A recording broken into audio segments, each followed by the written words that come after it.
So finally guys, मैंने एक Bluetooth Flipkart जो ऑर्डर की दिया था,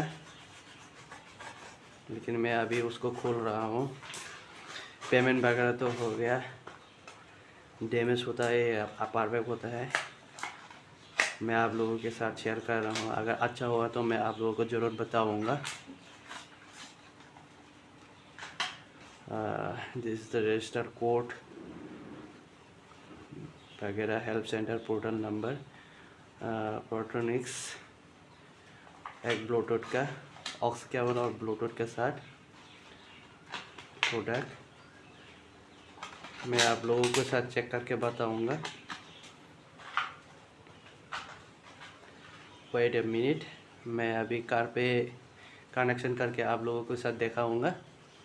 सो फाइनली जुड़े रहे मेरे साथ। मैं अभी कार वगैरह लॉक कर रहा हूँ, आई मीन ओपन। सो देखिए आप लोग, मैं चाबी ऑन कर देता हूँ तो मेरा लाइट जलना शुरू हो गया। ऑक्स केबल मैंने ओपन किया। Wait, so thank you Flipkart, it's working now. Finally I got it.